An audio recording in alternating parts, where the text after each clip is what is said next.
This is your brother Shatalia here at Chicago Branch Great Millstone, prophesizing the return of the Heavenly Father Yahweh and the Son Yahweh Shai. You all ignorantly call him Jesus, but his true and Hebrew name is Yahweh Shai. Coming at you with another lesson, but before we get started, we're going to give all praise, all honor, and all glory to Yahweh Bahasham, Yahweh Shai, Bahasham, Rakakadash. Double honors to our apostles and our elders here at Great Millstone who rule well. Honors to the hopeful elect. The so-called blacks, Latinos, and Native Americans are the biblical and true Hebrews of the Bible. Salutation to all the Akim out there pushing this word in truth and sincerity, the speckled bird, and all those whose lineage goes back to our forefathers, Abraham, Isaac, and Jacob, healthy Barakatha, and to the Akwaf, and those of you out there listening and learning, Shalom and Barakatha to you also. I got some history facts for you, seeing how they gave Jake the coldest and shortest month of the year and called it quote unquote Black History Month. Well, I got some real history facts for you today, Israel. And Lord will, this lesson is edifying through the Spirit. Fair Housing Act of 1968. History facts. Black Americans were technically able to apply for federal housing following the passage of the Fair Housing Act of 1968. Title 8 of the Civil Rights of 1968, signed into law by President Lyndon B. Johnson on April 1968. This landmark legislation made it illegal to refuse to sell, rent, or negotiate for housing or to deny mortgage loans based on race, color, religion, or national origin. And that's pretty much what they did back then and are still doing this present day, okay? They are discriminating against people of color, okay? Where you got the average, heathen or white immigrants, okay? And the lily white families, okay? Moving into good housing, okay? Suburban housing, nice housing in nice neighborhoods like where my mother lives in the Beverly area. Hyde Park, okay. Rogers Park, okay. All right. The Pullman area, all right. So they were discriminated against, okay. Again, Black Americans were technically back then able to apply for federal housing following the passage of the Fair Housing Act of 1968. Title 8 of the Civil Rights of 1968, signed into law by President Lyndon B. Johnson on April 1968. This landmark legislation made it illegal to refuse to sell, rent, or negotiate for housing or to deny mortgage loans based on race, color, religion, or national origin. And again, that's what they did. They discriminated against Jake, okay?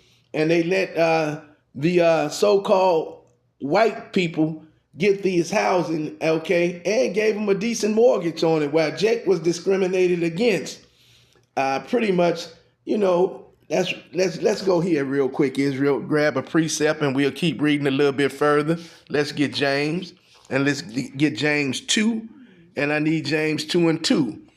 For if there come unto your assembly a man with a gold ring and goodly apparel, and there come in also a poor man in vile remnant, and ye have respect of him that weareth the gay clothing, and say unto him, sit thou here in a good place, and say to the poor, stand thou there, or sit here under my footstool, are ye not then partial in yourselves, and are become judges of evil thoughts?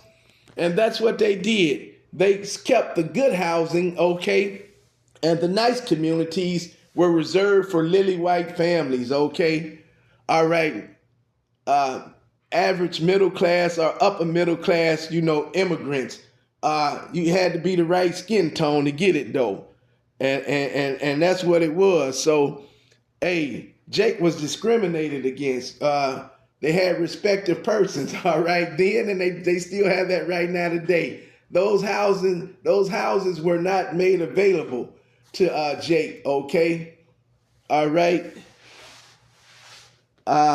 Let's go here. Let's get Romans and we'll read a little bit more. Okay, Romans, and let's get Romans 2 and 11, okay?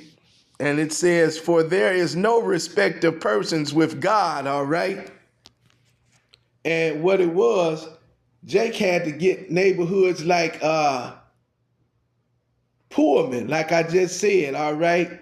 That's where they knew, that's where they had like and established a nice middle class, okay? A nice middle class right there in the Pullman area, okay? The Bronzeville area, okay? Nice middle class areas right there, which they're taking back this present day. And the quote unquote white people are making the mortgages so high that they can't afford to stay there now.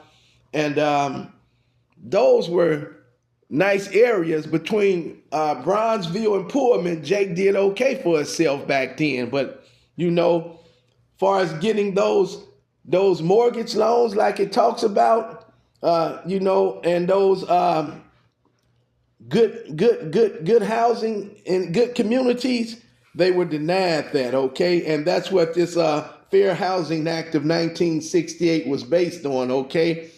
On race, color, religion, or national origin, okay? All right, this legislation made it illegal to refuse to sell, rent, or negotiate for housing or to deny mortgage loans based on race, color, religion, or national origin, all right? Let's read a little bit more. The key details regarding this timeline and context, the initial exclusion from the 1930s to the 1960s. Federal housing policies, particularly those of the Federal Housing Administration, FHA, often explicitly excluded Black Americans from subsidized low-entrance mortgages for new suburban housing, while simultaneously supporting segregated, often low-quality public housing in the inner cities. You know what I'm talking about, Israel, the experiment, the projects. That's why they gave them that name, one big experiment, okay? All right? And let's go here. Let's get this. Let's get Psalms. Let's get Psalms. And what do we want? Psalms 94.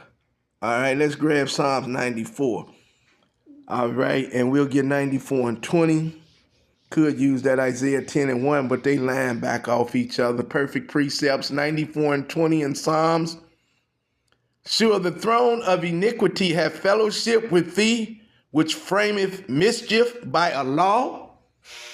And that's what they use to oppress Jake, okay? Quote unquote laws, okay? Unrighteous decrees, all right? Draconian laws, I might add, okay? Again, Psalms 94 and 20, shall the throne of iniquity have fellowship with thee, which frameth mischief by a law? Let's read a little bit more, Israel. 1962 executive order, President John F. Kennedy issued executive order 11063 in 1962, which prohibited discrimination in housing built with federal subsidies. However, it was criticized for only applying to future, not existing federal assisted housing. Okay, so The law is basically set up for the manslayers, the ungodly people, the wicked. Okay, it doesn't help the poor man. All right, you see what that says? Salakia, let me read that again. 1962 executive order. President John F. Kennedy issued executive order 11063 in 1962, which prohibited discrimination in housing built with federal subsidies. However, it was criticized for only applying to future, not existing federally assisted housing, okay?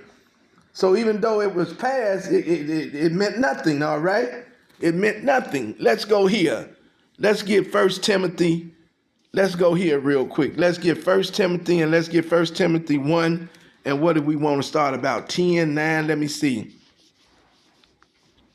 1 Timothy 1 and 9, it says, okay, right here, who have saved us and called us with no, that's 2 Timothy, Salakia, Israel. I need 1 Timothy. I need 1 Timothy 1 and I need 1 Timothy 1 and 9. There we go. It says, knowing this, that the law is not made for a righteous man. Again, 1 Timothy 1 and 9, knowing this, that the law is not made for a righteous man, but for the lawless and disobedient, for the ungodly and for the sinners, for the unholy and profane, for murderers of fathers and murderers of mothers, for manslayers, okay? So even though that bill was passed, that law was passed, it was just pretty much just some out there, okay, to make it look like they was doing something. It didn't benefit Jake none whatsoever, all right? Okay? Didn't benefit Jake in no way, form, or fashion, okay? And that, we're still oppressed this present day, okay? Let me give you an example real quick. Like when they first came out with bankruptcy, I forget that chapter 9, I can't remember right now, but whites have been filing bankruptcies, clearing up their debt for years, okay? They have been doing this for years, all right? And then Jake got hip to it. And as soon as Jake started doing it, all right, they cut it out, said it was illegal, basically moving the goalposts, okay? So they have been doing this for years, all right? And Jake got hip to it. Maybe he got a chance to do it 2-3 years, and after that, they passed a law saying you couldn't do it no more. Basically moving the goalposts, all right? And that's what it is, okay? Let's read here and get ready to close the lesson. I said this was going to be a quick lesson. Again, Lord wills, edifying through the Spirit. The 1968 Act passed in the wake of the assassination of Dr. Martin Luther King Jr. The Fair Housing Act finally provided a federal mechanism to challenge systematic discrimination in both public and private housing markets, okay? So they finally passed this in 1968. I think it didn't go through to 1988 or something like that or something. I'm not sure, but it's still wicked, all right? And these people are still ruling under that same, that keep that foot on your neck type beast-style system, okay? Let's go here and close the lesson. Let's get Proverbs, and let's get Proverbs 29. And Proverbs 29 and 2 says, when the righteous are in authority, the people rejoice. But when the wicked beareth rule, the people mourn. And that's what you're seeing. A lot of people in mourning, a lot of people in hiding, a lot of people bugging out right now. Because again, when the righteous are in authority, the people rejoice. But when the wicked beareth rule, the people mourn. And we're in a mourning and sad state right now, Israel. That's pretty much all I have. History facts. Lord will, the lesson was edifying through the Spirit. In closing, I'd like to say, Shalom. Kwam Yasharallah. Rise, Israel. Rise in the Bible bowl. Until the next time.